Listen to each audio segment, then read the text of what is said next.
Welcome to the Game Time Network, and tonight's matchup is going to be the Tampa Bay Rays versus the New York Yankees at the Yankee Stadium. This is the first game of a four-game matchup, and we're looking for the Tampa Bay Rays to get some momentum moving on into the second one. Starting pitcher is going to be Corey Kluber with 55 strikeouts, 20 walks, ERA is 5.7, 10 starts, 4 wins, 4 losses, but he strikes us out the first inning, so we're not going to go through all that. Bing, bam, boom. We're going to move on after that to our pitcher, Tyler Glasnow. That's right, Tyler Glasnow. He has 121 strikeouts with 15 walks, 2.44 ERA with 11 starts and 5-3 record. But the biggest thing is that 121. He's actually leading the league in strikeouts, y'all. Leading the league. So we're going to start off at the bottom of the first inning. He's going to get to Aaron Judge, but Aaron Judge gets a hold of it, and it's going to get to the center fielder, but he's not going to get there in time, which allows Aaron Judge to get to second base. So we got 2 outs, and Aaron Judge made it to second base. We're going to go off to the next hitter. He hits it right in between, just skips right between third baseman. Rainey gets to it, but not in time, which allows Aaron Judge to get to second base. And the hitter, Aaron Judge to get a run and allowed Stanton to get to second base. I'm sorry. So Stanton hits it right between third base on the replay. Randy tries to get to it, but not in time. So now we move on to the top of second inning with Kevin Kiermaier. He hits it over to third baseman, not able to get to it in time, which allows him to get to first base. All right, so then we move on to the next hitter. It is going to be Wander Franco. He hits it. It's a perfect hit right in between the center fielder and the left fielder. Kevin Kiermaier is running. He's not going to stop. He's going to take it all the way to home, and he gets there. He's actually going to get to home base, which we have tied the game 1-1. That hit by Wander Franco allows them to get Kevin Kiermaier in for the run. So now we have tied the game 1-1. Great job, Wander Franco. Now we move on to the next hitter. Brandon Lowe comes up. He hits it, and it's gone, baby. It's gone. It's out of here. All the way to the second inning. That's right. We have now hit a 2-run homer. He gets 12 in the season, and we're up 3-1, everybody. So we're at the top of the second inning, and things are looking good right now. Things are looking real good. Real good. He's been having a slow start these past couple of games, but he turned around with that hit. Looking at the show in motion. Love that spin camera. And you get to see the height of the ball all the way there. But we're going to jump all the way to the 7th inning because, nothing happens in between then. And they get a hit. And they get a homer. We hold them down for 5 innings and turn around in the 7th inning. They get a 2-run homer with Odar. That's his 10th of the season. The coach can't believe it. He can't believe that all the momentum we had, we just gave it away. Now, I'm going to give you guys a heads up. This is not Tyler Glasnow that just gave up this hit. He actually left in the 5th inning, I believe. Either the 5th or the 6th inning, he was out. So that JP Fire he's in, and he gives up a homer. So if anything else happens between then and now, it's going to fall on him. So he needs to turn this around in the next hitter coming up. We still have 2 strikeouts. He just needs to get 1 more. Aaron Hicks is coming up to pitch hitting for them. So let's see if we can try to get him a strikeout. Here comes the pitch.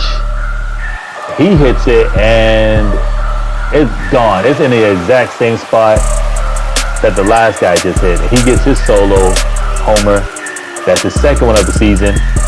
And so now we're down by 1. That first homer punctured us.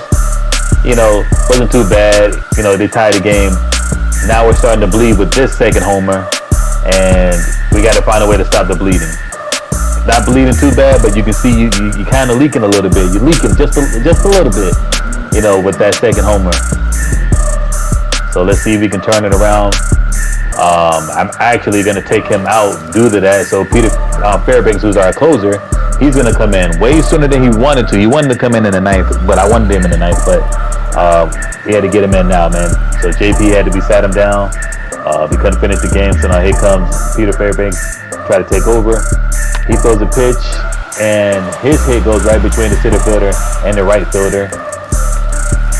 Kevin Kiermaier is not able to get it back in time, or he actually throws the pitch, takes the man off of second base, and that allows the hitter to get to second base.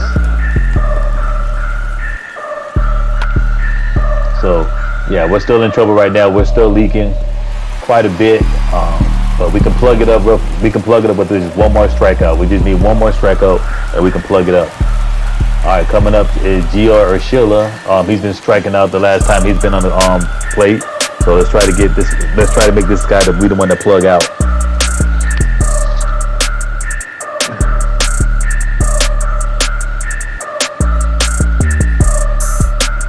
All right, here we go.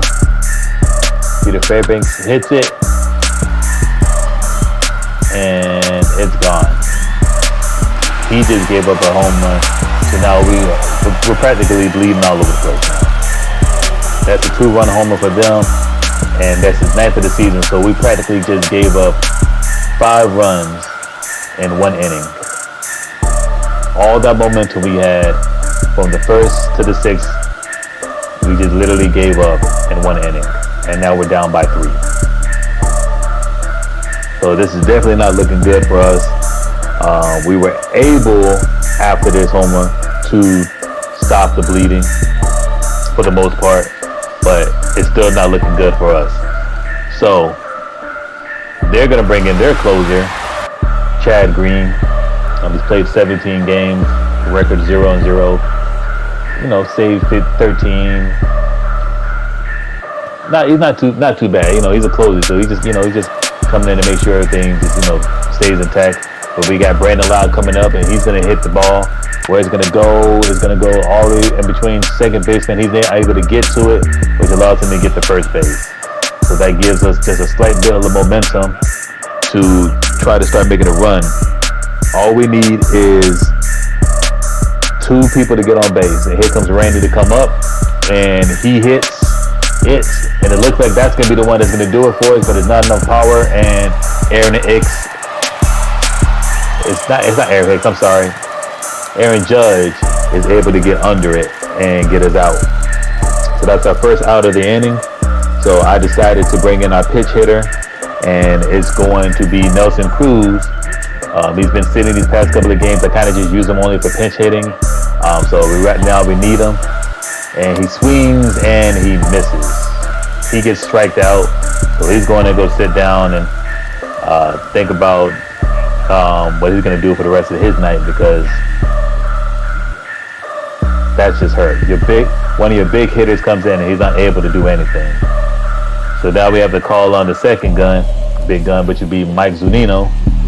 And he's the other guy. He's a powerful hitter. If you get a good shot, he's going to knock it out the park.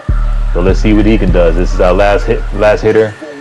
And he comes up to the plate, pitch, and he swings desperately and is unable to get to it, which gives the New York Yankees the W and the first win of this 4-game series. So I'm definitely upset that we gave up this game after being up 3-1. We were unable to get any more hits after that. The defense stepped up and slowed us down. So, but we played pretty good defense all the way into the 7th inning, as you can see. So we definitely got to make some changes moving into the second game. But if you like the video, hit that like button, subscribe so that way you know when the next video pops up. I hope you enjoyed it. Come back and check out the next one, and I hope you guys have a blessed day. Peace.